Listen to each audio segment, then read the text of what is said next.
Revolution of Common Sense. Yan ang pasaring ni US President Donald Trump matapos nito gunitain ang kanyang ika-100 araw sa pwesto. Anya, nagsisimula pa lamang ang kanyang kampanya na dapat abangan ng kanyang mga mamamayan. Yan at iba pang mga napapanahong balita mula sa iba't ibang panig ng mundo sa Global Headlines Report ni James Galange.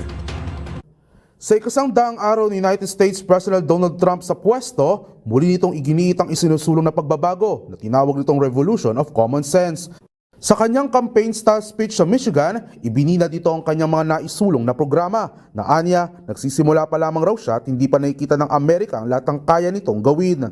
Hindi rin nagpapigil si Trump at nagawa pang kutyain ang sinundan nitong administrasyon na si former US President Joe Biden. Habang muli ring bumira sa US Federal Reserve at ibinasura ang mga survey na nagpapakitang bumaba ang kanyang trust ratings na siyang tinawag naman itong peke. Magugunit ang nakapagtala si Trump ng malaking pagbaba sa bilang ng mga migrante na iligal na tumatawid papasok sa US. Habang posible namang humina ang kanilang ekonomiya, dulot ng pakikibakan nito sa nagpapatuloy na global trade war. Samantala, balita naman mula sa Israel, sumiklab naman ang isang wildfire sa Jerusalem kung saan maging ang mga pangunahing daan sa lugar ay nadamay na rin ng malaking sunog.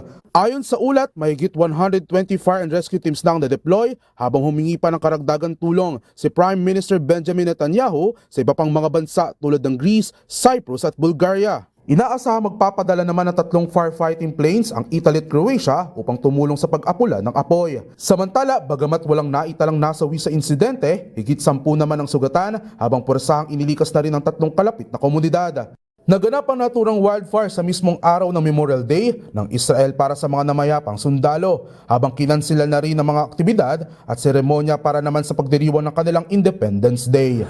Sa iba pang mga balita, natagpuan naman sa Jalisco State, Mexico ang tinatawag na Ranch of Horror o training site kung saan naganap ang mga hinihinalang long-standing crime operations. Sa naturang site, dito nakita ang mga bangkay, kumpol na mga damit at armas na ginamit sa krimen. Ayon kay Mexican Attorney General Alejandro Gertz, dito ay parasang nire-recruit at sinasanay mga sibilyan kabilang na ang mga bata. Dagdag pa ni Gertz, ang mga aktibidad sa ranch at ang mga taong may kontrol dito ay konektado sa makapangyarihang Jalisco New Generation Cartel o CJNG.